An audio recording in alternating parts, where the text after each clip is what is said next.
wake up, hit 100 push-ups, then I'm at my route. Check on my stocks, see how they looking, then I'm sliding out. When you start seeing your progression, you stop having doubts. And what's the point of having clout if you can't cash it out? True to this game, and I'm a lifer, ayy.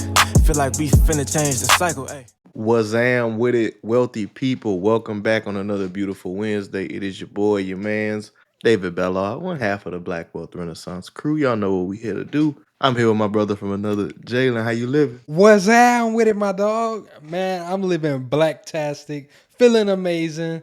Couldn't be better, man. I'm loving life. I'm enjoying life. How you doing, bro? Man, I am doing well, bro. You know what I'm saying? Today was a day of planning, preparation. You know what I'm saying? We were talking about being prepared. So spending some time, getting some things together. I'm feeling good, man. Feeling focused. You know what I'm saying? I love to hear. Love to hear, man. How Hey, about man. yourself, man? I know you say you feeling fantastic. Why you feel so good, man? Honestly, I don't know. I went fishing today and didn't have the best of luck, but still fun being out on the water. Caught a few small fish, but besides that, really just wasn't nothing like that. But I just feel great, bro. I'm grateful to be alive. My boy told me he ain't caught nothing but a sunburn. That A junk heat was stroke. hilarious.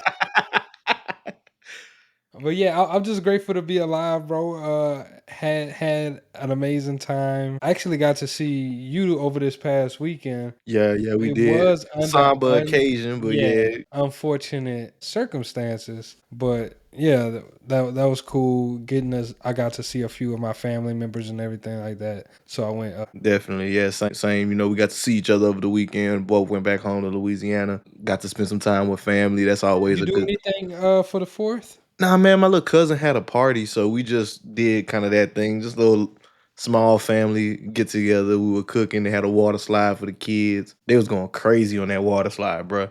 Them boys was on that thing from like 1 o'clock to 10 o'clock, nonstop. The only time they stopped was when they made them come eat. Kids love That's them crazy. things. Man, speaking of water slides, I don't think I told my story of me going to the water park and doing the surfing shit, man. I thought you was surfing, man. That man was boogieing. He was I boogie was doing board. the boogie board, like the bodyboard stuff, man. I thought you was hanging 10 doing a coward I bump. was, man. I You showed you the remember videos, that man. Disney movie, Johnny Tsunami?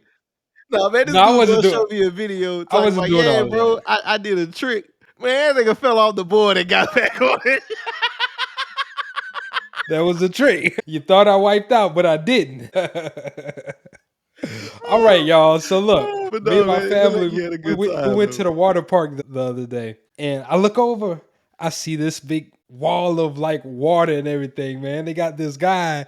He over there killing it, like killing it. So you know me in my head, I'm like, if he can do all of that.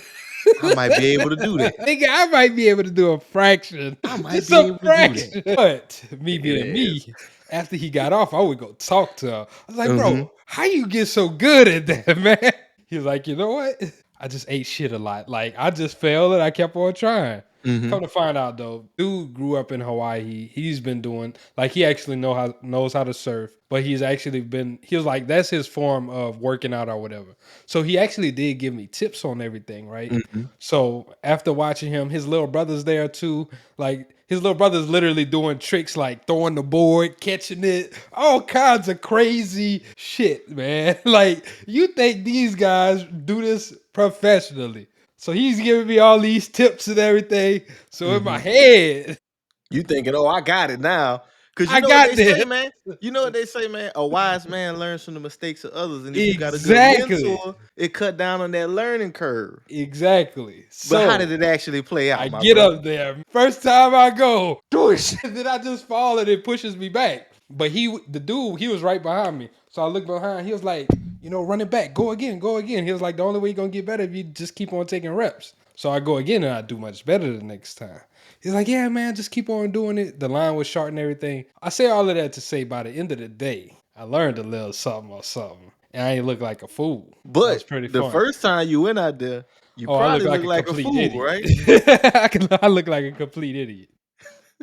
But I'm glad you shared an anecdote because it just, again, as we talk about life, entrepreneurship, business, these journeys that we on, that's a good anecdote for how things really work. You know, a lot of times we scared to hop in the arena, but if we get a good mentor or somebody who can show us the way, it can Mhm. cut down on our learning curve. but it won't stop the actual pain of getting the Facts. like you You gonna just have to still put them hours in that time, man, even though you got somebody that can help you navigate it quicker. But yes. whenever you actually put that work in, by the end of the day, you see progress. And so something that I heard that was really interesting, kind of like along those same lines, is somebody said recently, like, life or, you taking on challenges is kind of like training for a fight, right? You can have all the support from your family and friends and everything, the best trainers in the world.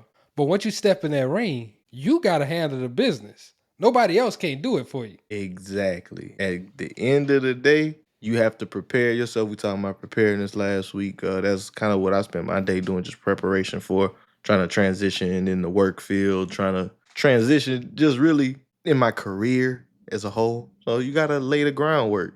Transition from getting this bum knee together. So laying that groundwork, man. You know what I'm saying? Gots to lay the groundwork. But indeed, yeah, as always, we want to ask you guys to make sure that you leave a 5-star rating and review for the show. It helps us grow. We do want to just, keep y'all up to date, and we love to get that feedback from y'all. So y'all let us know. Y'all want to hear from us, what y'all loving to hear from us. If y'all got any feedback, we always take constructive criticism. But without further ado, man, want to get into today's show, brother? Just I'll let you intro the first topic of today's episode, my brother. So yeah, man, I want to introduce this first topic. This just falls along business and kind of like things that we can learn from businesses. And this is a topic that I just randomly kind of had pop in my head as I was driving home to Louisiana. And the question came in my head is, does Facebook have an identity crisis, right?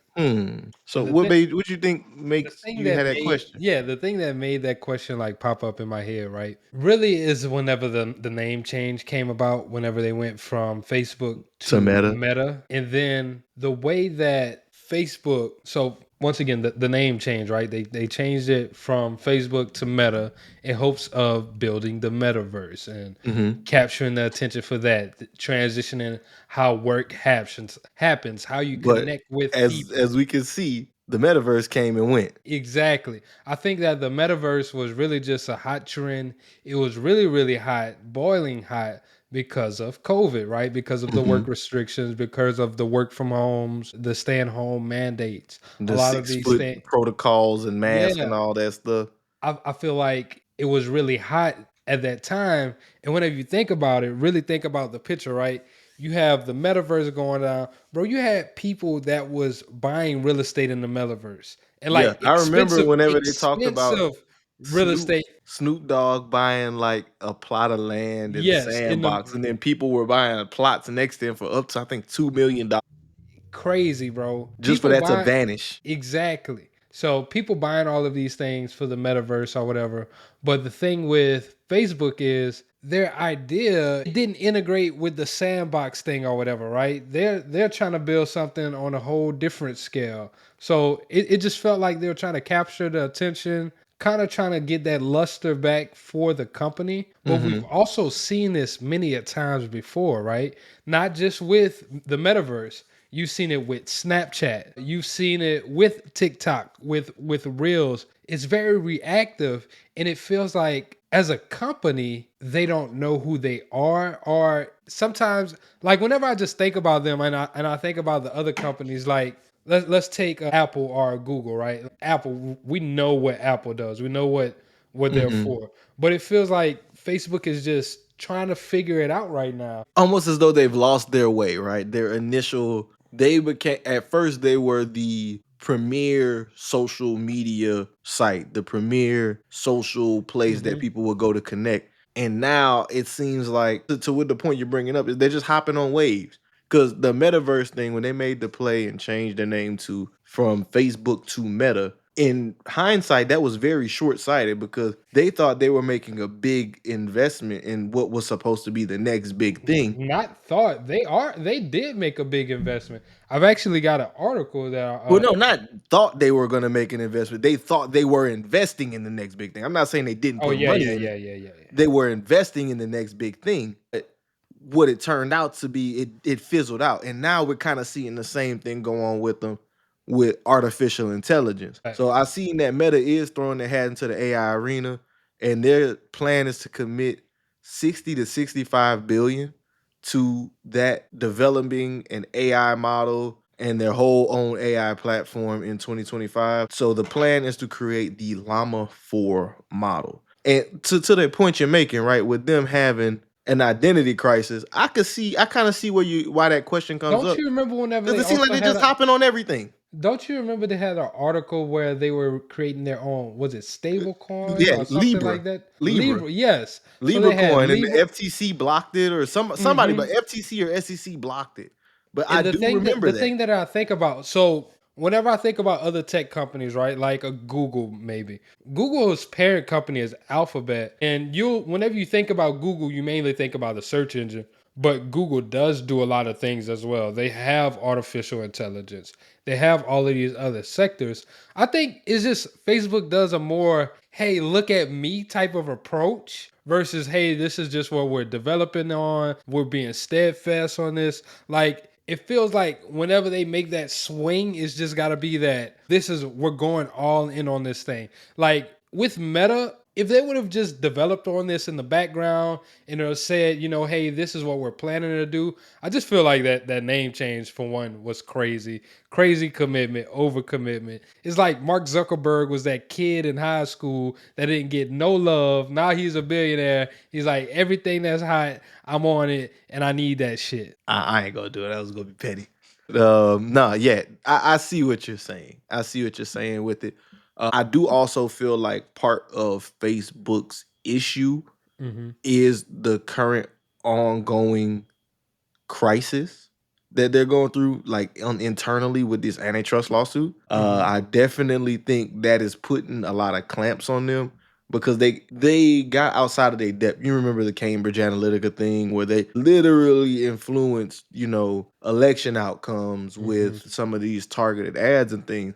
So now Facebook is under severe scrutiny, and they've been under an antitrust suit for this might be going on for 4 years now, if I'm not mistaken. It's been going on for a while. So it kind of, not to give them too much bail, but hinders innovation whenever you're devoting so much resources to a legal case. And I did want to say, just to kind of speak to again more like where I see exactly why they would do it, they are kind of losing their grip on the social media world.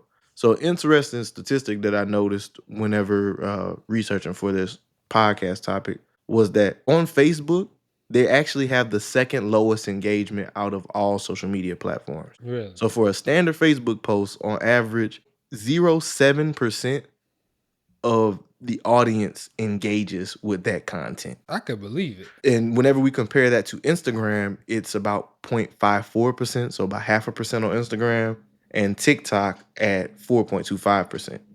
The only one lower than Facebook right now is X. The one that, since Elon's taken over, people have kind of said the app's really died.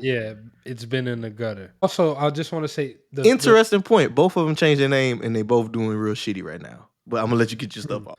Well, what I was just going to say is the takeaway is for small business owners, what I think that we can all learn from this is, staying true to your identity. It's okay to innovate and grow, but I still think you should use your core values, use your mission statement, use those things to guide you, right? It's okay to innovate, but don't lose your way, or don't hop on these trendy topics or these trends that just are flash in the pan. Like, figure out what really makes your business stand out, what makes your business, what can you do to connect with your people, right? Like, I'm gonna be honest with you.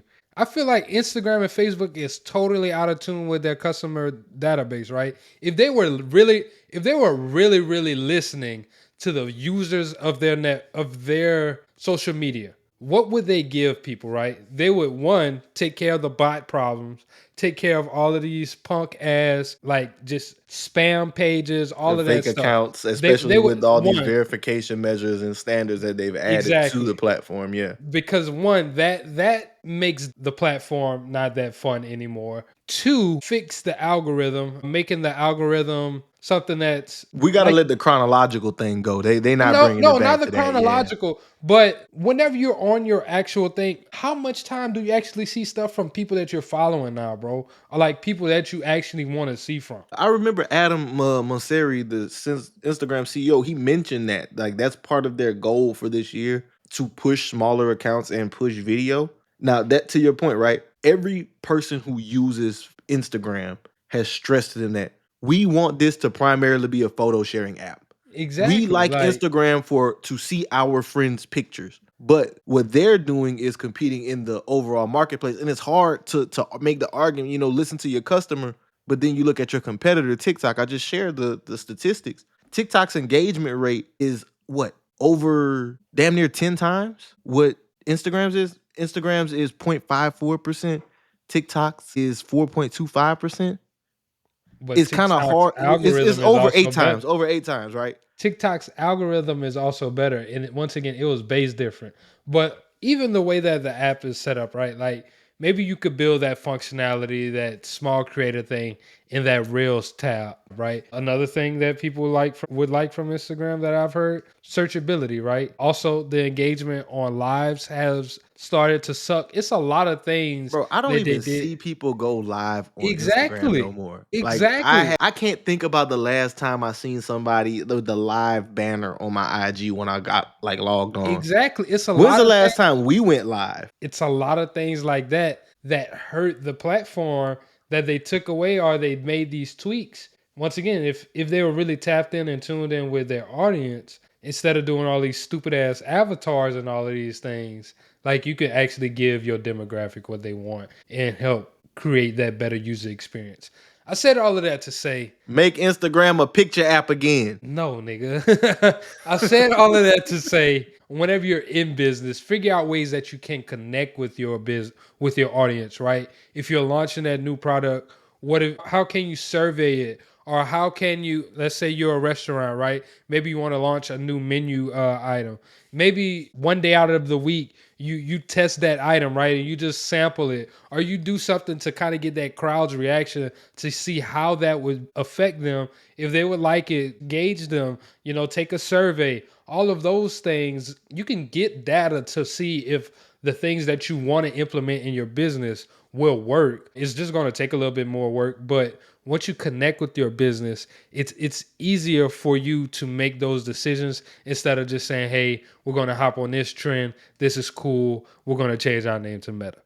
So I disagree with the main change, but I'm still going to say their situation is very different than a small business. Meta is still the largest social media platform, and they're still making massive profits. So in context of this conversation, I do think that there are concerns for the long-term growth of Meta. But in the next 5 to 10 years, I don't see this platform going anywhere. I do think it's still a very great investment from just an investor hat standpoint, not a business, not just saying Yeah, like no, a I don't small think business that owner. the business is going anywhere. Once again, I just feel like it's an identity crisis. Like, who am I? But they're still an advertising platform. They're still number one advertising. They made 20 million more dollars this Q3 than they Q3 of 2020 did the Q3 prior. So they're still a viable business. It's just in terms of the hopping on trends, I wouldn't trust the Meta AI. I think it's going to be very half baked. I think it's going to be a situation where they're going to hop in the arena too late and everybody else is going to then lap them. And hopefully they don't change their name to Super Meta or Super AI Meta or some shit like that. Okay, you got an article up? Let's see. Scroll back up for me real quick. I want to read it. Meta still believes in Horizon Worlds, its metaverse, but likely not for long. Okay, what we got going on here? While Meta is now, let me actually say who the article's by, my brother. I don't like to not give these people their credit. So this is an article from Forbes by Paul Tassi. So it reads, it has not yet abandoned its last great crusade. The idea that it would build an online metaverse, something it was so convinced of, they renamed the entire company. Well, it hasn't gone great. Understatement of the year. In a new memo from Meta CTO Andrew Bosworth, shared internally via Business Insider, Meta will still push the metaverse, including the main product, Horizon Worlds, in 2025, but this may be the last year it does so if things don't turn around. We have the best portfolio of products we've ever had in the market and are pushing our advantage by launching half a dozen more AI powered wearables. We need to drive sales, retention, and engagement across the board, but especially in MR. And Horizon Works on mobile absolutely has to break out for long-term plans to have a chance. He goes in to say Horizon Worlds could go down as the work of visionaries or a legendary misadventure. You may be able to guess which way things are leaning. That is fever dream scary. Look at this This is picture of Horizon. Yeah. oh This my is Horizon gosh. World. Look at Horizon World Zugs. That looks like a scary sim, like horror movie sims. So this is the last section I want you to read. All And right. then we So can. Meta has not shared much data about the state of Horizon Worlds for a while now. But back in 2022, usage had actually dropped from 500,000 users down to 200,000 users below Meta's own targets of at least 280,000 people. So wait, okay, yeah, I thought they were saying it was 200,000 less than 280, but it was saying 280. Okay, so Yeah. they thought they could have had 500,000. They had 280 people, 200,000, which is 80,000 less than what they expected. Okay. Later, further explorations led to many to believe the population had eventually shrunk much, much lower, but again, Meta has not shared player data in years. It has, however, shown that its Metaverse division, Reality Labs, has lost tens of billions of dollars since its inception, which may be why Bosworth says it hasn't actually made a dent in the world yet. Another major understatement. Yeah, to put a button on this meta conversation, man. Yeah, like we were saying, bro, realistically, this metaverse thing, I don't think it's gonna pan out for them. Honestly, it hasn't panned out in 3 years, and I don't see the world going to this virtual reality world. You know, the people had that like game Second Life Mhm. and all that stuff like that. I don't think the metaverse is gonna take off like that, especially with that creepy ass Zuck they got Yeah, going nah, for it.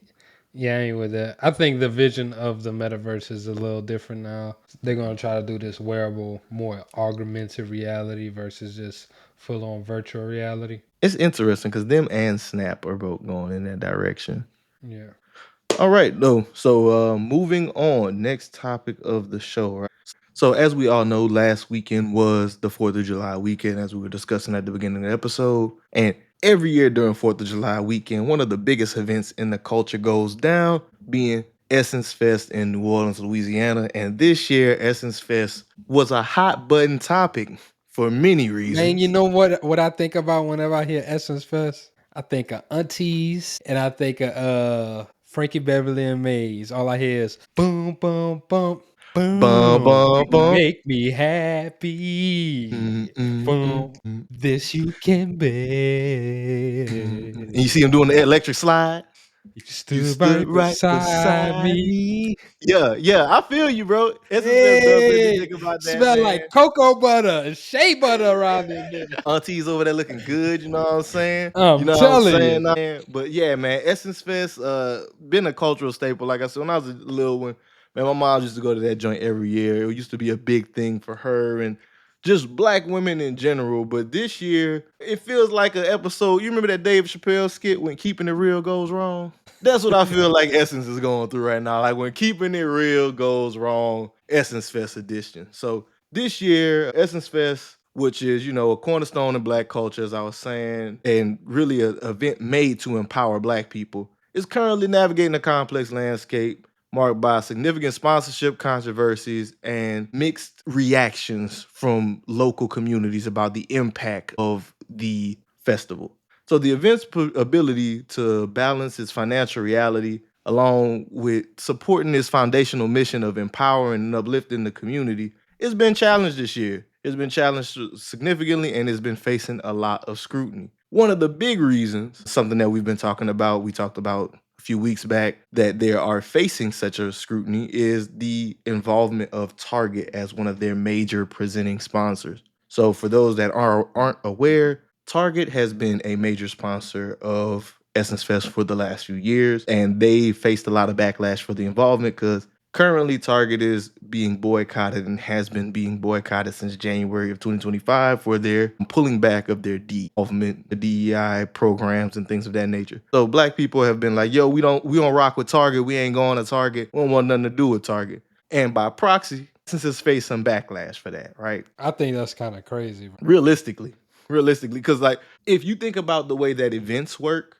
like why would you give them pushback on I also think that a it show sponsorship? it low key because I think there will be more outrage. Let's say when Winter just broke, Target drops Essence Fest sponsorship this year. And whenever they would say this, they would put the amount of sponsorship dollars or whatever. I think with them staying committed to that, actually might be a little bit better for them, at least From showing the that, optic hey, standpoint, yeah. exactly. At least showing, hey, we're still sticking by. Maybe they locked into a certain amount of years that they were doing it. At least we're still sticking by with this. At least we're still supporting through this venture, right? Because I do think if they would have pulled out, once again, I feel like this is just a black people thing. You're damned if you do, you're damned if you don't, Real man. talk. That's really what it's like. It's like damned if you do, damned if you don't. Because in this instance, right, it's like a double-edged sword, right? People are mad that Target's involved and is the presenting sponsor, which provided funds that were very likely integral for this event to even happen in the first place, right? Target being involved because the anti-DEI boycott, right? The DEI boycott. At the same time, Essence Fest also lost hella sponsors because of the same anti-DEI policies that are being pushed. So you got it coming from both sides.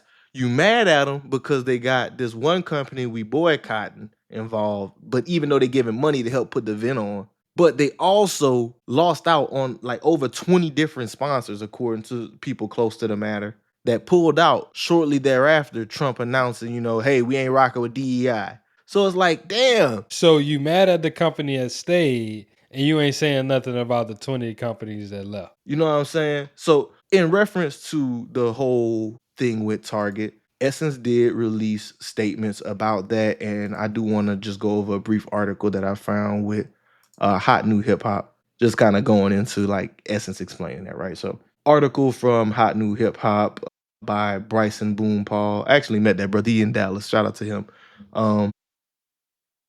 Essence Festival 2025 has reported lower ticket sales and vendors opting out following backlash for continued partnership with Target.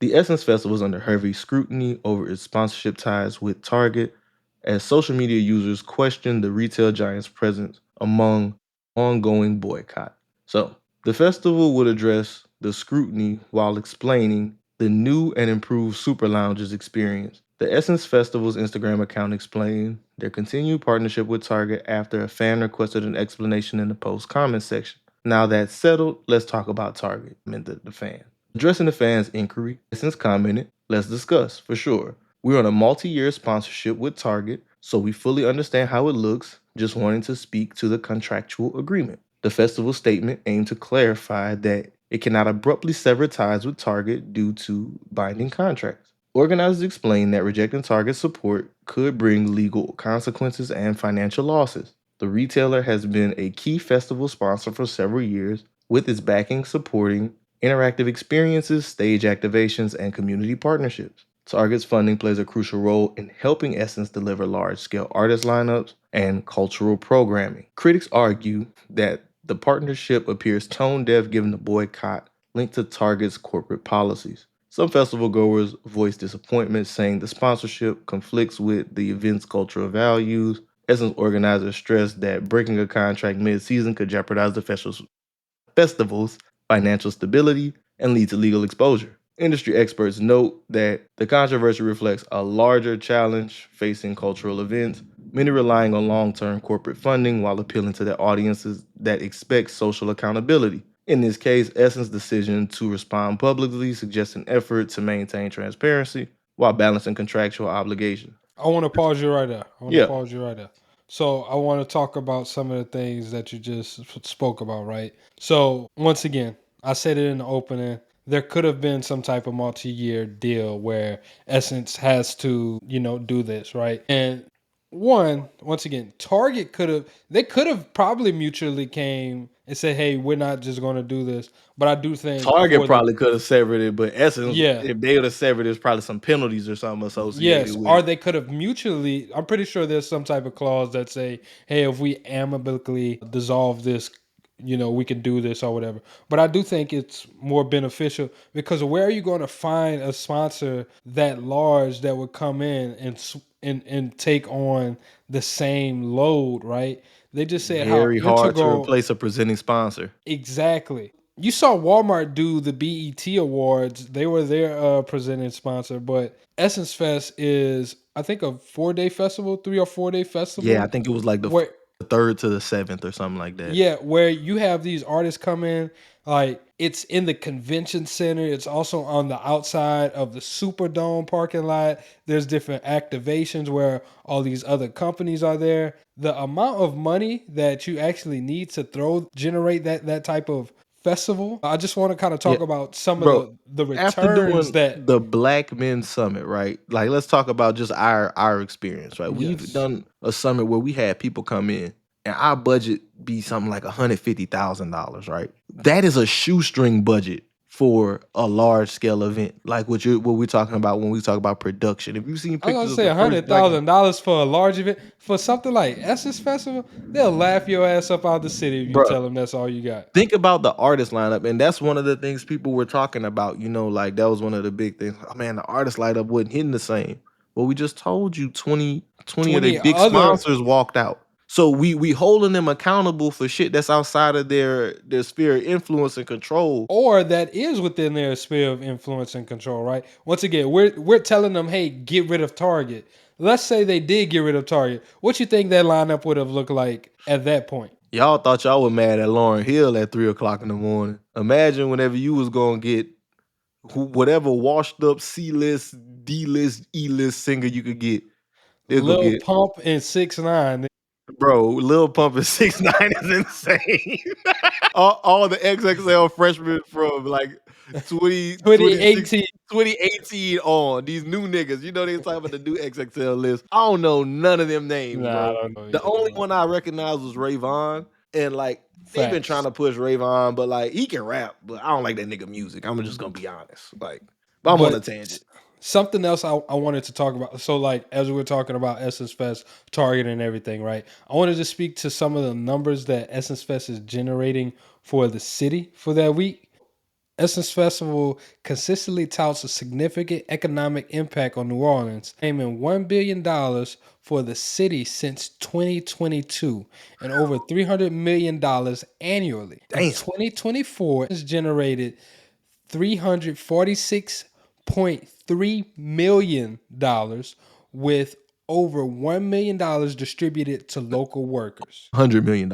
I'm sorry, with over $100 million distributed to local workers. So So that once again, that sounds like significant economic impact, right? you have to put in a lot of capital to get that type of return as well. You're getting out something that's generating $300 million. How much money you think you actually had to put in to get that out? That type of return, you're probably looking at something like at the bare minimum $50 million invested. And I'm talking about because the venue is already one of the most expensive things. And part of the reason they keep it in New Orleans is because I do believe they have some type of agreement with the city Yeah. to keep their costs lower because of the amount of impact. 100 million to local workers, that's significant. One of the other arguments that I seen that's against Essence Fest that was a part of like this whole discourse was the actual local business owners there in New Mhm. Orleans. So several local business owners voiced displeasure and pushback on the idea that Essence has a lot of impact on the local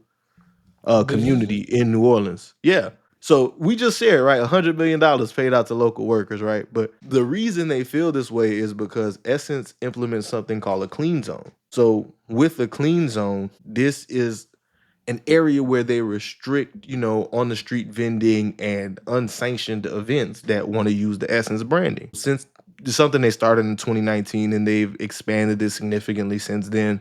I want to say it's like several districts now. You can't do things in the city, like you can't be on the street selling stuff. You be hosting events saying, "Hey, yo, it's Essence Weekend." You know how they do for Martin Luther King, Yeah.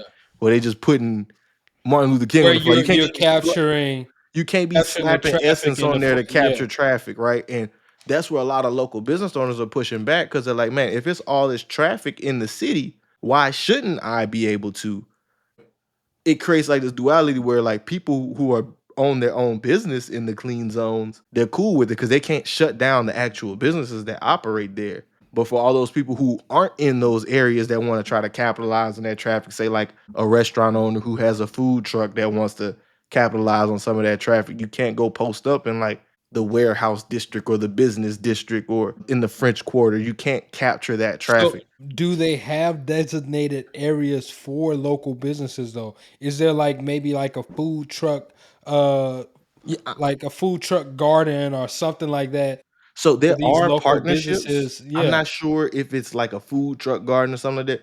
There are partnerships that they do with local businesses, but I guess the ones that are complaining are the people who actually didn't go through the channel of Essence. They're just looking at the whole a rising tide raises all boats Mhm. aspect of things. So they're looking at it like, shit, if it's all these people coming in to the city and I'm from the city, I should be able to benefit from it. And then like another one is a very interesting specific example. It's a restaurant named Vioun's, Mhm. lady down in New Orleans. She actually made the decision to close her restaurant during Essence Fest, and Essence, several really? other people who operate within the area decide to close. She said last year she actually operated at a loss just to be Really? open. 'Cause her restaurant is like a fine dining type of restaurant, and they Mhm. want her to be involved in like activations with different people, and she just ended up losing money.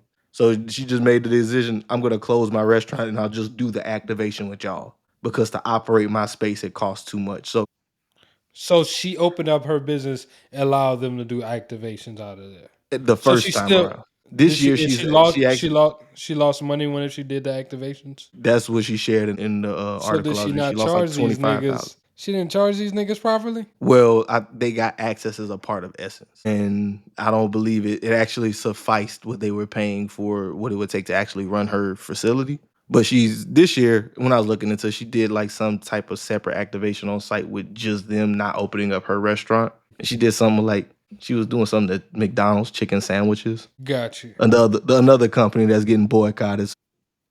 I was about to say, I think that that is smarter. Is if you do open up your business, like don't do it as like whenever we went to South by Southwest, right? And the way that Revolt did theirs, they weren't directly a part of South by Southwest, but they were in the mix, and they used the building that wasn't directly a part of South by Southwest, but it made it feel very natural. So I think you can do those type of things, and maybe once again go through the proper channels. And yeah, maybe I'm not opening up my business, but now what I'm doing is I'm actually hosting an activation out of here. I don't have to have my staff, but you can use my infrastructure, you can use my business for you to host this, and then you could just pay me accordingly, my rent or whatever you want for that day or that weekend. Yeah, yeah. I still think ultimately for a city like New Orleans, this is a net win. And as a community, I do think we need to show a little bit of grace to the organizers of Essence. Any large scale event is always going to be difficult. And given the current macroeconomic environment we're in, where like we looking at all these factors show like cost of living going up, it's getting harder for the average everyday person. We just talked about Big Beautiful Bill last week, where it's like a lot of these provisions and things that were passed are not going to benefit the majority of people in America. So it's like we gotta take all these things into account and can't hold them to the same social advocacy level whenever we're expecting, economic impact too. That's just my opinion on it. I think like some people want them to be a little too woke when right now it's about the bag. I'd rather them continue to elevate the city of New Orleans economically than to pull back and not have that event because some niggas got mad that Target was involved. Facts, because I ain't gonna lie, like, Essence Festival has been a staple in the community for years now. So I think the longevity of this going forward is greater, if you ask me. Now, are there ways that maybe Essence Fest can go about becoming more self-sufficient, but I just think the way that events in general work and how sponsorships plays a large part in that is just the nature of how those large-scale events operate. Yeah, that's what I'm saying. Like, we can't expect them to not rely on that type of funding to make these things happen. And a lot of times, I think whenever we get on the train, or, I'm all for Black people working together. Let's organize. Let's get our funds together. Let's represent ourselves politically and show that we have economic collective power. But to punish our own organizations and things that were for us. And that was another thing. Somebody did mention that in one of the things I was reading about it. Apparently, Essence, Rich Lou Dennis sold it to some group, and it's now owned by some white guys. So that may be another aspect of it. It's not for us, by us, but things that are created for us, I think we don't need to destroy more of our spaces. We need to find ways to elevate those spaces. And let's just focus on being productive. Is always just what my thought process on it. Let's focus on improving versus tearing these types of things down. Yeah. That's all you got on that topic? Yes, sir. Yes, sir. We can move on into the next one. All right. What we got coming up next? I ain't gonna lie. All right. Bye. I gotta. You ever seen a long before? Yo, I hate you, bro. My mama told me to tell you. Pete Kevin Hart, man. That was crazy. But all right, the next topic. We got a very, very interesting one. And this one is dealing with AI again. We know we come in here weekly, we talk about AI. Hey, man, it's the world we live in, man. We like to keep y'all up to date on what's really going on. And this one's interesting. This one's kind of alarming. Very interesting and very alarming. I'm pretty sure if you've been on social media, you've probably seen one or two of these things pop up. And it is the rise of AI influencers. I actually been hearing about this for a while now, but I've been hearing about people using AI influencers for like OnlyFans and shit like that. Yeah. Really? People are making fake OnlyFans with AI flicks is insane. It is boys out here paying for digitized flicks. Y'all niggas down bad, man. It's crazy. Anyway, go get some maidens.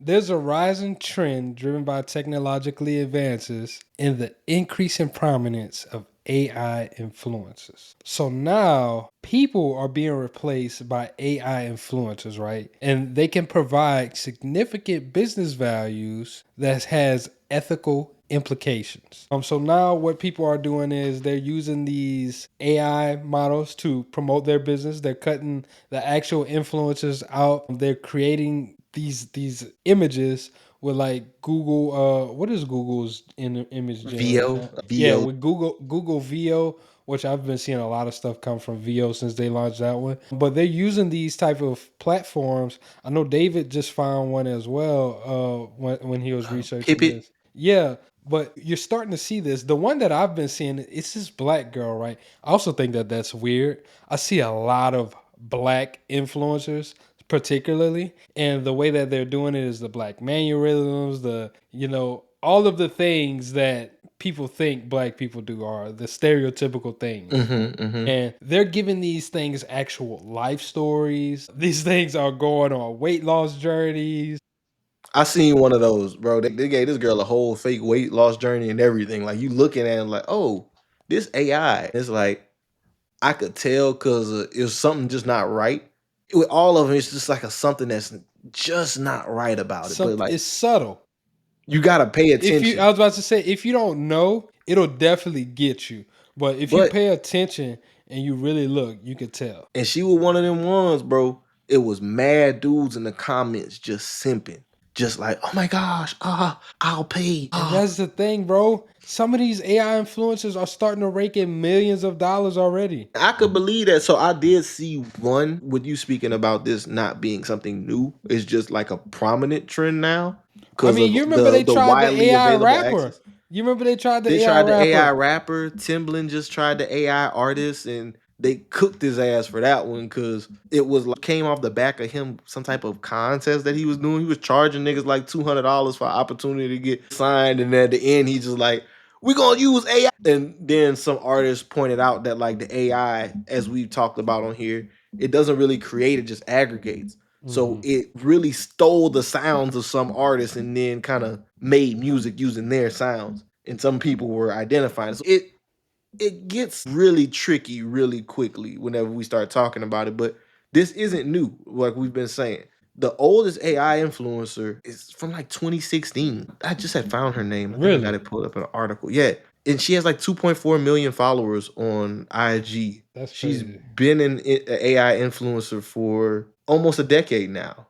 Let me That's see. crazy and scary, honestly. While you looking that up, something that I'm thinking about, the implications, right? When I think about people who are going to be hiring these AI influencers and everything, the interesting part is the authenticity of the actual ad. People actually buying these things or trying something out, and then you're like, man, this shit was an AI influencer. Who can you hold responsible for this, right?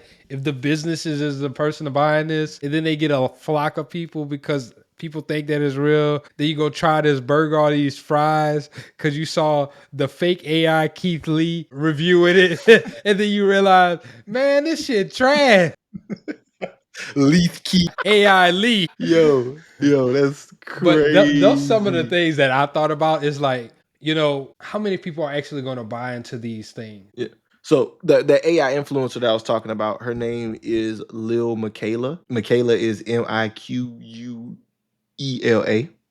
2.4 million followers on She IG, and black? I don't have the picture pulled up. Let's see. But she's worked with Calvin Klein, Prada, Samsung. Let me see. Let me get a picture of Lil Michaela pulled up, man. Mad, you keep on saying she's worked with. No, man, the fucking company, whoever's controlling this thing has worked with these brands. Hey man, you know what I mean.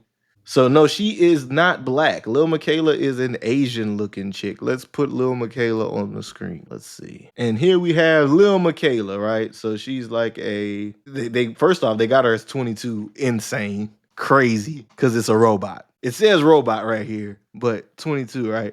And if we're just looking through this Instagram, it doesn't That's look weird. it looks strange for sure. It doesn't look natural in any capacity. It But look very weird. oh, it's not gonna let me actually click on a post. But yeah, quite strange, you know what I'm saying? And this is the direction that things are going in. So kind of just speaking to the whole AI influencer market, right? We have article from Art Smart AI. So this whole market but in 2024 was projected to be $6.95 billion. And the overall influencer market is worth $24 billion. So if we're looking at it, AI influencers, they are actively taking up market share of the influencer market as we speak. That's crazy. So you said 24 billion in AI is taking up 6.4? 6.95. And Damn. that was in 2024. That was the projection on it in 2024, with the overall market being about 24 billion. I think projection for this year, it probably even went up, but 6.95 billion is insane. Insane numbers, crazy work. And I don't see this as necessarily a bad thing, The but AI influencers? no, I don't necessarily see it as a bad thing. Why not? So the reason I don't see it as a bad thing is because I look at it from the business value standpoint. As a small business owner, I think it provides immense value. You are able to produce quality, replicable ads with very, very low lift, and they're going to be effective. Case studies have shown there was one company that they started using AI influencers and they saw 12% growth. See the exact Really? name of the company. Yeah, it's later in the same article. Okay, so I might have misplaced the article I found that in. So I'm not going to reference that specifically. But interesting thing that I did note in this article from ArtSmart AI is that Instagram Reels is the most popular form that they like to use. 34% of marketers favor using Instagram Reels. So Instagram Reels, YouTube Shorts, 19% of YouTube Shorts. You're gonna start seeing more of these, and I've definitely realized saw them ones on YouTube. They be talking about trading stocks and shit, and the way yes, they be pronouncing one word, yes, and I'm like, oh or nigga, they get you on is my nerves. AI. I am the most efficient trader in the Yeah. world. Join my Telegram today. It's completely Use my free. strategies, and you will be profitable. And that's them niggas got the kung fu mouth. That's what they be doing, bro. They do be having the kung fu mouth. You know exactly what I'm talking about, That's too. hilarious. Okay, I want to play this video too. So I got this video that kind of shows you what an AI influencer looks like. To come look at this.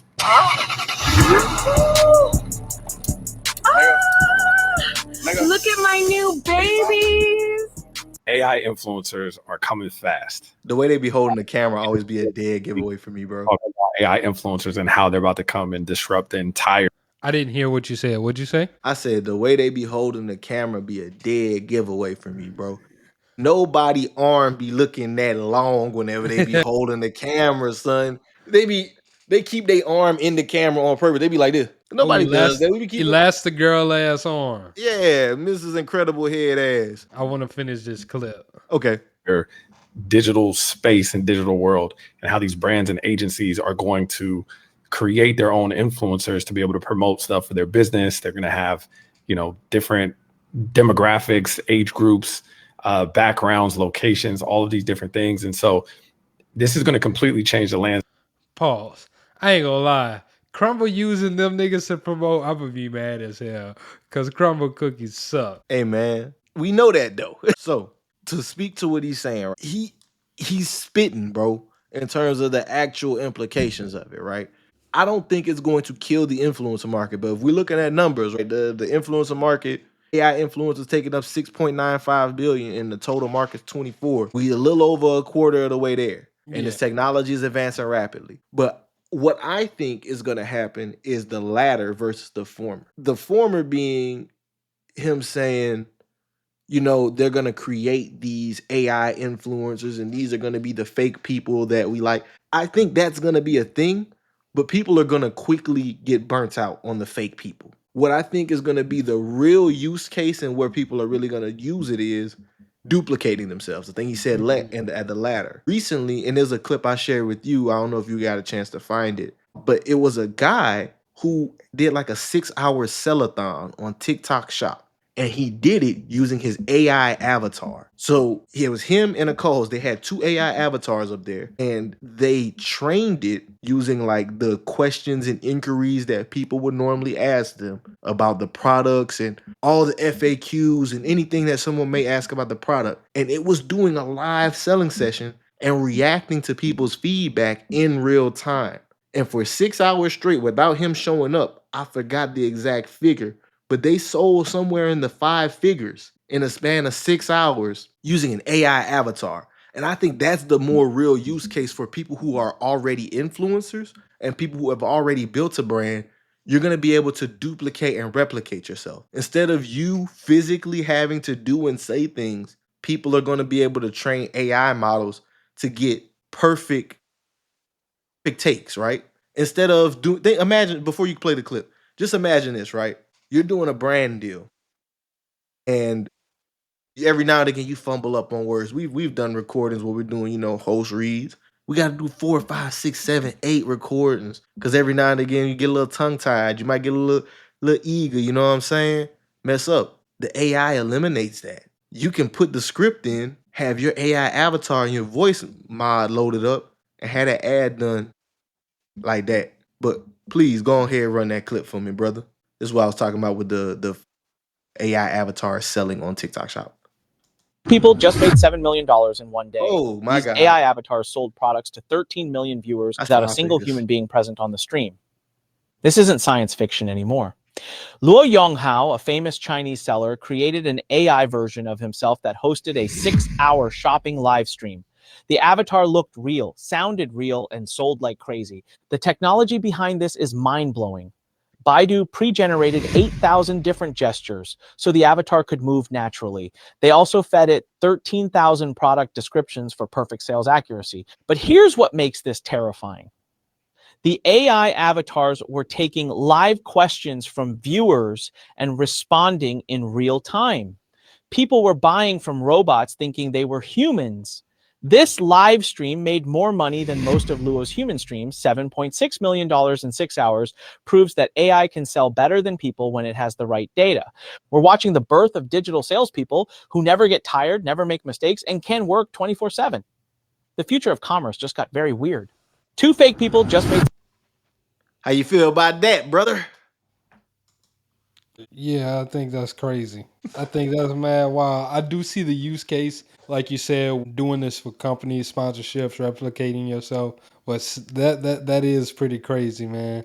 You could just use a robot just to do a webinar for you, really nonstop the whole time. So I gotta ask you this question.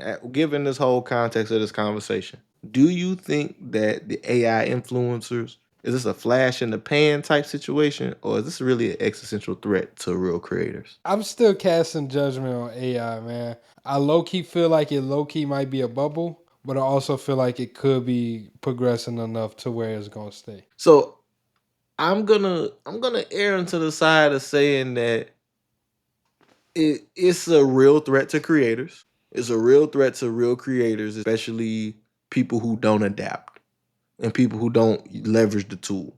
To your point about it being a bubble, yes, the AI hype, just like every other hype, like with Facebook hopping on it and all this, they're gonna be winners and losers. And when the smoke all clears, that's whenever we really gonna see who's gonna win. But I do definitely see this being harmful to some creators. It'll create new creators who will be able to go faceless, and it will harm some of the people who are limited by their own, ability to show up. What you mean by that? They're limited by their ability to show up. So we're humans. We go through periods where we don't feel like doing that shit. Hmm. And I think that'll be the times where when life is life and for real creators and they're not able to create from the same space, that's when the AI influencers and AI creators, that's their opportunity to kind of fill that void. Because as we know, social media particularly, it's a what have you done for me lately game. We don't give a damn what you did the last 10 years. What have you done for me lately? So, do you think influencers can use AI to fill in those gaps whenever life is life? 100%. I think me and you should definitely look into it. Maybe y'all might see a David and Jalen AI avatar and some AI clips where we just putting some stuff up there where we talking about something that me and him ain't even talk about yet, but we done had a conversation. But we Maybe let this the is AI do it. You don't know if I'm AI right now. Am I? That's funny, dog. Let's move on to the Mind next. boggler. Let's move on to the next topic, man. I'll let you introduce this next topic. Okay, man. So next topic that I wanted to get into on the show today is the idea of Bitcoin treasuries. So this is something that's become another rapidly growing trend, something that someone rang the alarm on that I think is interesting to talk about. So what's going on, right? So companies, primarily the main company that has kind of introduced this concept and idea is MicroStrategy, well, formerly known as MicroStrategy, Strategy now, accompanied by Michael Saylor. So this company took a low performing small cap technology company and adopted a strategy where they began to purchase Bitcoin as a reserve asset. And now they are now known as what is called a Bitcoin treasury, where their primary business model is going to be acquiring and holding Bitcoin so that people who invest in the company get exposure to the asset. So that's a lot of words I just said, right? Wait a minute. Ain't that just a Bitcoin ETF then? But not really though, because instead of it being an ETF, you're buying shares in a company that actually has a real business, but the main driver of the stock price is the reserve asset of Bitcoin that they're holding, right? So Michael Saylor, he is the CEO, founder, well, not founder, CEO of MicroStrategy. He's the one bought the company, took over and implemented this. And he is calling this an infinite money glitch. And now we got other companies doing the same thing. I don't know about this infinite money glitch shit, man. Anytime they start talking The about an infinite YN money glitch, The YNs that messed that's what they that up said for about me. the Chase play, huh? I'm telling you, man. Chase that Infinite came money out glitch. and Chase started getting everybody who was doing that. Give me that money. You know what I'm saying? So it was another UK firm that Did he really use the term infinite money glitch? No, that's 100% the word he used. Bro. Those are the verbatim words he used. Infinite money glitch is what he's described it as. And it's a strategy that's been adopted by multiple companies. It There don't was a sound like company nothing good can come from this. company in the UK went from being valued at like something like a couple million to over $1 billion Just in by the span. buying in a big Buying and holding Bitcoin, taking that as the strategy where it's like, hey, buy our stock. Our stock is going to get you access to and exposure to the Bitcoin asset. And the way that this model works is, right, they make offerings in the form of convertible notes and new share offering to raise capital. The capital they raise, they then borrow against that capital to buy more Bitcoin, with the idea being the appreciation of Bitcoin as the reserve asset will outpace the debt that they are accruing. So investing in it in the company makes it a good investment without directly investing in the Bitcoin. To be fair to them, over the last few years, the strategy has worked beautifully. Most companies that have implemented the strategy over the last year are up over 400% year over year. Question: you said over the last few years. How long ago did one of these companies? MicroStrategy was the first one to do it. The reason why I'm asking is because we know that right before the election, I think it was a crypto winter where shit had got rocky, shit had got rough for a little minute in the crypto landscape. Because I remember people were kind of iffy talking about, was it Ecuador who converted all of their treasury, all of their I think it was monetary system? Venezuela. I think it's Ecuador, bro. That converted their No, it was El Salvador. El Salvador. My It was fault. El Yes. Salvador. El Salvador. But they converted their monetary system into Bitcoin, and people were calling them crazy whenever it went down. So I think that that's the only issue. One of the only things that I can see is whenever it crashes hard, and your stock price is going to take a hit whenever that happens. If Bitcoin does start to So go back down. to answer that question earlier, when did MicroStrategy start this strategy? They started it in August of 2020. Okay. So they started it. They bought an initial amount of 21,554 Bitcoin. As of early June of 2025, they currently have. They're currently holding 6.62, $62.6 billion worth of Bitcoin, which is insane. That is. Yeah, so they're holding $62 billion worth of Bitcoin as it currently stands as of the last notification from them. Now, what's interesting about this, they own $62 billion worth of Bitcoin, right? MicroStrategy as a company is actually market cap is 105.2 billion.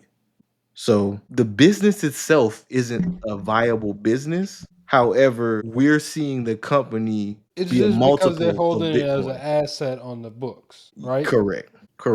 So the interesting thing about it is you're paying an almost 70% premium over what it holds on Bitcoin.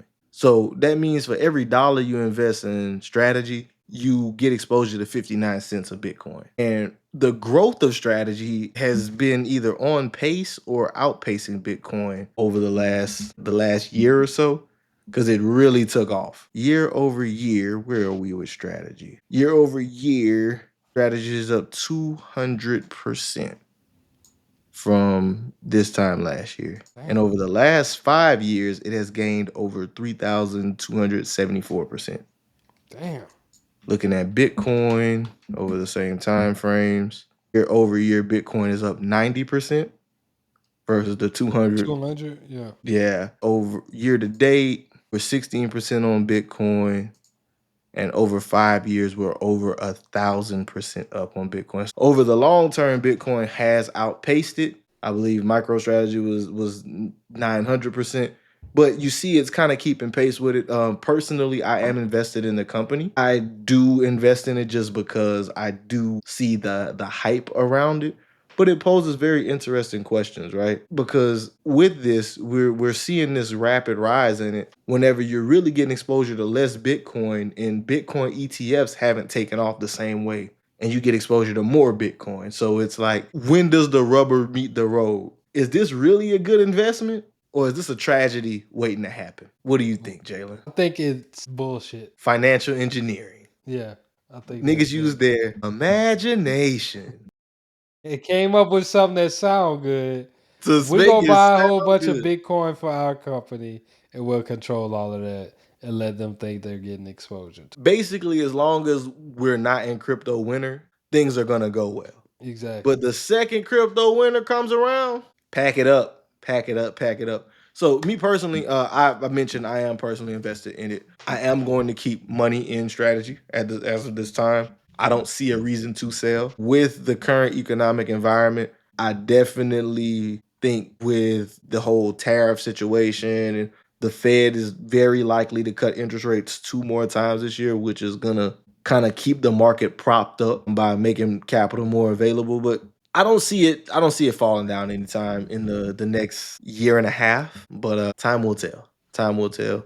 I don't think this is a 5-year hold type thing. I think this is more of a while this crypto cycle is going in this holding pattern of like because we kind of went down. We didn't quite reach bear market levels for crypto, but we did have a significant pullback, and we've recovered from that pullback. All-time highs. Yeah, we're at all-time highs again. So while we're still at all-time highs, some people say it's the best time to sell. I still think there's room to grow. When I was thinking about investing earlier this week, the only thing that makes you a good investor or a bad investor is when you buy versus when you think you need to sell. And if you think you need to sell at the time you lost, makes you a bad investor. A lot of the times you can hold a bad company too long. That'll make you a bad investor, right? Mm-hmm. But knowing when to sell is the ultimate thing, and that is subjective a lot of times based on your investment timeline horizon and really what's your plan for these funds. Like, are you just in it for a little quick flip? Is it something that you had an exit strategy for at the beginning, or were you just investing in this because you believe in it? To me, this is one of those exit strategy type things. Accumulate X amount of dollars, ride the wave so far, sell it off, take your gains, invest in something that's a bit more sturdy. Buy the actual underlying asset if you're that much of a Bitcoin bull. Because I definitely don't buy more strategy than I do Bitcoin.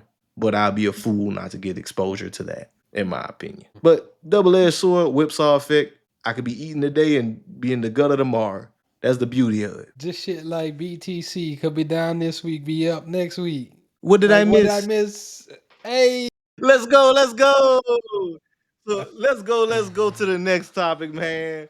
What did yes, I miss sir. about this next thing, man? You got something interesting you So want to bring this up next too, right? topic, yeah, I'm not gonna be long with this either because I know we coming up on time, become a little lengthy. This next topic, I actually want to talk about NBA player Malik Beasley. Malik Beasley owed $8 million to debtors, had wages garnished by his dentist prior to gambling investigation. So with this Malik Beasley thing, right? Malik Beasley is an NBA player, more recently playing for the Detroit Pistons. Boy, I thought you was talking about Michael Beasley, light-skinned brother. Nah, it's Malik I'm Beasley. glad you got a picture. Y'all, he not talking about Mike Beasley. Mike Beasley cooking niggas in the 3-on-3 league and shit right That now. nigga be doing some illegal looking moves. But I digress. Back, what's going on with Malik Beasley? Malik Beasley seems destined to be the ultimate cautionary tale in the NBA. Oh no. A player with $60 million in career earnings with a massive contract on the table managed to find himself so far in debt that his dentist was garnishing his wages, which God may damn. have contributed to Beasley becoming embroiled in an alleged point shaving scandal. Brother. I know. Brother. It gets better. How you so Listen. in debt that your dentist garnish your wages? You got to listen to this. If that sounds like something so convoluted it's out of movie, It does. you wouldn't be wrong. So let's break down what exactly happened with Malik Beasley from a $40 million free agent offer to a now potentially being out of the NBA. Well, damn. So he had a pattern of financial mismanagement beginning with the loan. So a report from the Detroit News detailed how Beasley's financial problems appeared to begin when he was playing for the Timberwolves on a 4-year, $60 million contract. South River Capital, a private company specializing in lending money to professional athletes, Brother. extended an undisclosed line of credit to Beasley based off of his future earnings. While the amount of that loan isn't clear, we know that in 2022, South River Capital was awarded a $5.8 million judgment order to Beasley to pay back the loan. And that came after he made a payment of $1.13 million. It's not uncommon for professional athletes to take out loans based on future unrealized contracts, But this started a pattern of financial issues for Beasley, who seemed to have had his financial problems snowball from here. So I want to stop and I want to pause right there. I want to talk about this South River Capital and how this works for athletes. So whenever I was doing research on this part, there's companies. What they do is they extend these loans to the athletes that are on that have these guaranteed contracts, right?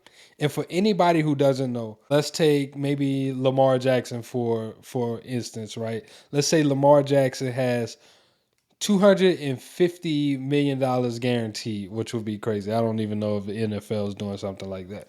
But 250 Right after M's, Deshaun Watson. yeah, 250 M's guaranteed, right? But the way that's going to work is that's going to be over the life of a deal. Let's say that's over 5 years, right? And the way that a lot of these sports deals is sometimes they're front loaded or sometimes they're back loaded. So if it's front loaded, that means you're going to get majority of that money up front. But if it's back loaded, what that means is, so your first year, you might only get $20 million. Second year, it might go up 35 million. The third year, you might get the majority or the bulk of that, right? So that's a backloaded. As you progress, you start to get more of your money. So what these lenders will do is they'll say, hey, we know you're on a $5 million contract. You're guaranteed to get $250 million of that. We know you can't access that capital right now, but what we'll do is we'll collateralize that for you and we'll lend you out this money to allow you to do whatever you need to do. Some people take this out to do business ventures. Some people take this out to do different things just to have access to the money, maybe to purchase homes, big asset purchases, all of those type of things. And then what they'll do is, though, sometimes the interest rate is really high on these things.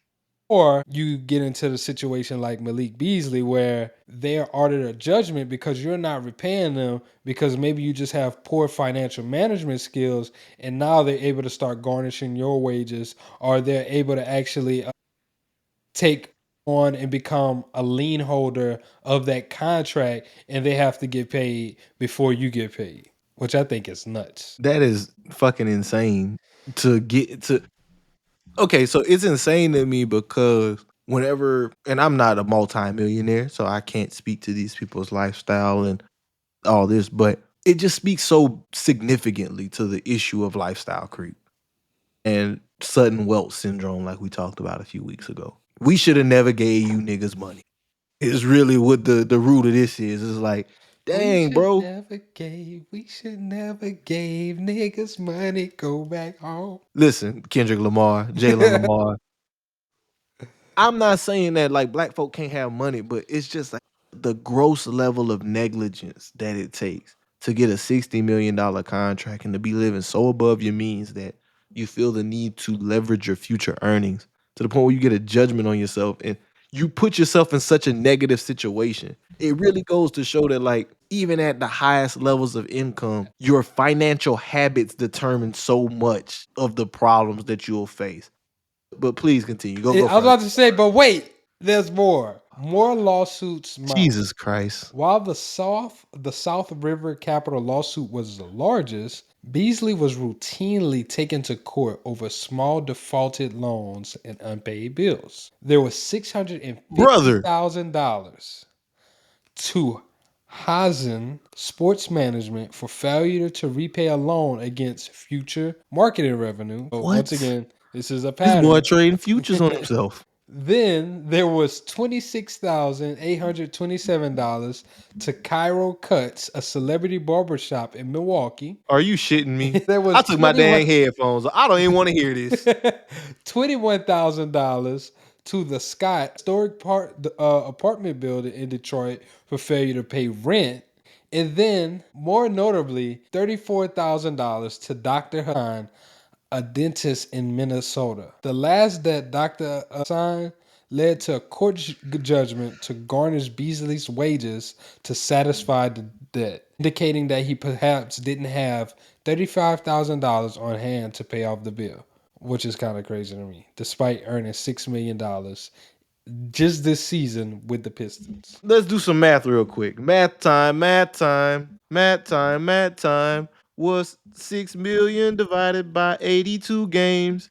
If I divide that shit, Hey, I'm gonna bro, figure out how much you made. you sound terrible. You sound terrible. You think you sound good singing, brother?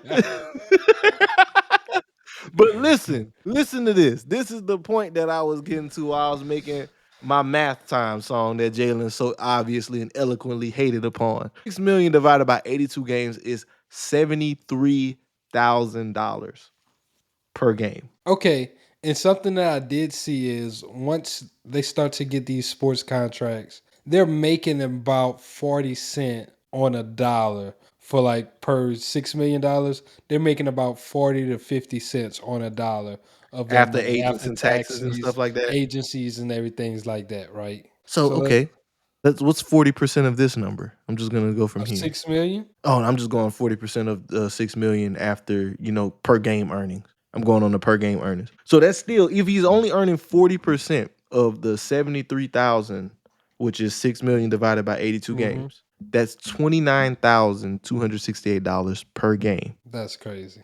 That's nuts. And you couldn't pay your dentist. You couldn't pay your rent. But I think that goes into the deeper scandal that, once again, he's currently being looked at into by the FBI for. On June 30th, news broke that Beasley was under investigation by the FBI as a part of a wire fraud investigation involving gambling and prop bets. While he was not charged criminally, as part of the probe, it was revealed that betting interest in Beasley's point began to explode in January of 2024.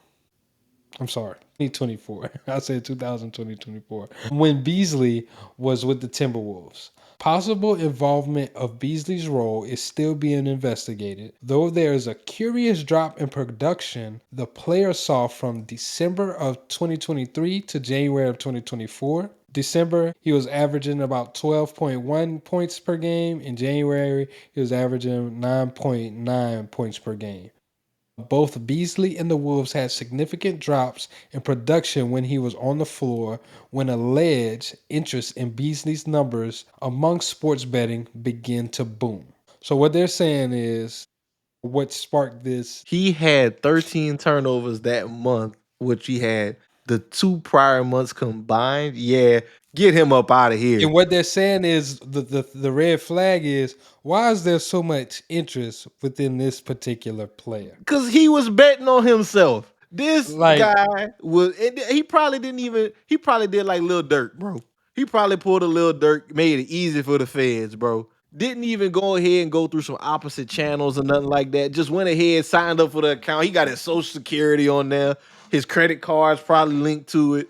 Just made it obvious. He ain't even make it hard for him, I'm betting, huh? Probably not. One of the things that I did see is they were saying that like right before the game, the odds would change heavily. Like this nigga making it obvious. Somebody was like putting a whole bunch of money on this shit. It was just he give his boy, hey, look, I'm gonna wire you 50K, put the 50 on me, put it for me to have less than 12.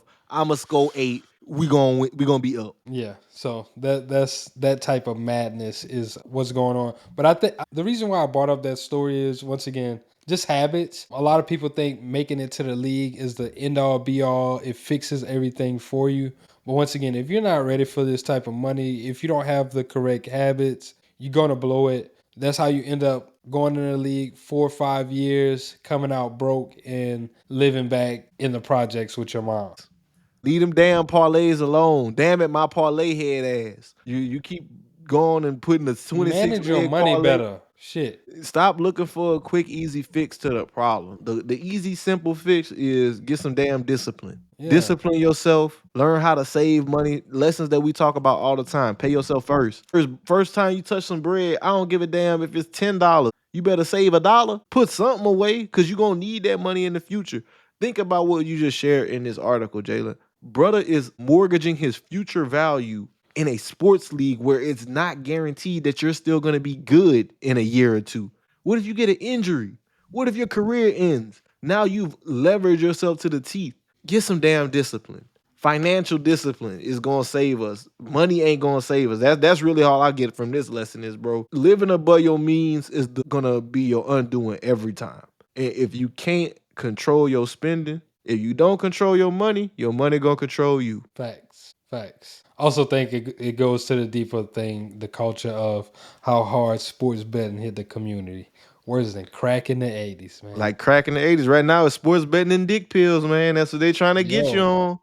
Pop them Rose Sparks and play prize picks, baby. That's every can't ad. forget, take Manjaro too. You gotta lose that weight. Manjaro. Oh, that's It's one of the them- GLPs. Yeah. Yeah. Okay, so that's really what they pushing commercials on. The Zimp, dick pills, sports betting. Yep. That's the three things they trying to get us hooked on. Stay away from them three, and you'll probably be all the better for it financially. I ain't knocking the people that get on the GLPs to lose weight though. Do your thing, but stay off them Rose Sparks, brother. They trying to push them things too hard. Especially if you're a young man, dog. Rose Sparks, Blue Chew. I have a strong feeling in like 15 years it's gonna be a commercial. Did you take Rose Sparks? You may be entitled to compensation. Yeah. Stay away from them. Them boys they done took the whole marketing game. You know, Viagra was like they commercial. The main point that you will remember is if you've had an erection for more than 4 hours, you need to contact a medical professional. The Rose Sparks people, they trying to flip it, make it a positive, you know. Be ready in 15 minutes. This is it's all the same shit. They just giving it to you in a different package, man. And all they want is your money and for you not to be thinking. So y'all be careful out here, because the game is cold. It's a cold game. It's a cold game. So, man, all right, before we wrap this one up, bro, I got a personal question for you, brother. What's your biggest first world problem? Ooh, my biggest first world problem. That's a good question. What is it? I hate terrible drivers, man. I knew that's what you was gonna say. I knew that's what you was gonna say. Because you know what? I was gonna say the same shit.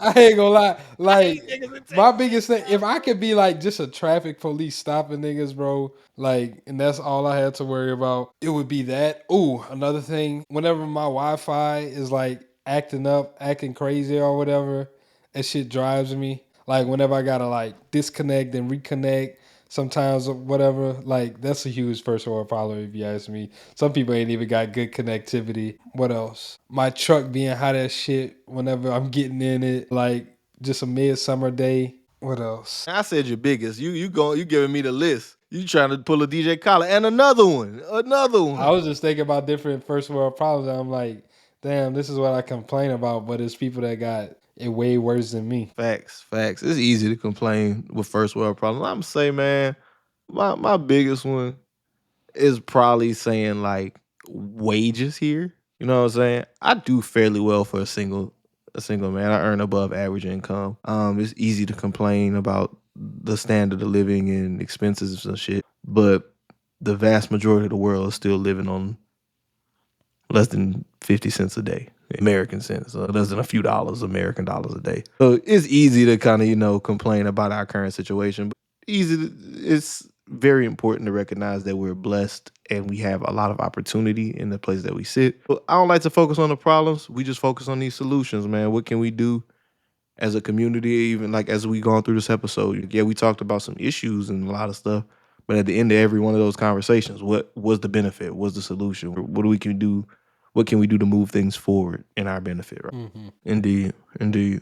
You had anything else you want to talk about before we get out of here, bro? Nah, man, I think that's all I got, bro. Okay, for sure. Well, before we get out of here, guys, we do want to offer sincerest condolences for the families of those that were affected. Yes, sir. In the Prayers tragic up. floods Prayers up. in Central Texas. That was something crazy that happened. I'm in the insurance world, so it's one of those things that it's always like a catch-22. We never want bad things to happen to people, but this is kind of how we eat. Mm-hmm. So it's like, dang, man, I hate to hear that people lost lives and especially such a tragic thing happened. Innocent kids, a lot of those type of things. The warnings not going out in time. Yeah, especially with a lot of those policy changes about those National Weather Service and cutting funding to FEMA and stuff like that. It definitely it speaks to greater concerns moving forward. But yeah, sincerest condolences out to those people. I think the death toll had got up to something like dang near 100 last time I heard, which it was initially reported at like 10 or 12, and it's just been climbing. So prayers to the people out in Kerrville, Texas. But yeah, Brother Clap, man, you want to get us closed out on this one? Yes, sir. Dear Heavenly Father, we come to you and we just say thank you. Thank you for waking everybody up who's able to listen to this, who's able to consume this. Thank you for letting our families be safe. We ask that you just touch the lives of those that were affected in these flood situations. We ask that we're able to get warnings faster for the rest of the nation. I know that as weather patterns continue to become more unpredictable and more violent, these type of things are continue to happen. So we just ask that you could just continue to put a circle of protection over us. We ask that you continue to bless us financially, spiritually, emotionally, physically, all of the realms of wealth and health. We ask that you give us that protection and you bless us in those areas. In Jesus' name, amen. Amen, amen, and amen, man. One thing else I want to add to it, man. Dear Heavenly Father, let's just open everybody's eyes and help us realize that abundance is our birthright. We, through these tumultuous seasons, your guiding hand will always protect us. And as long as we stay down and stay diligent, everything gonna go the way it's supposed to go in your son Jesus' name. Amen. Amen, amen, and amen. Like I said, from my brother's lips to God's ears, man, we love y'all. We appreciate y'all. Make sure y'all leave us that rating and review. It helps us continue to grow the show. And until next time, this is BWR signing out. Peace.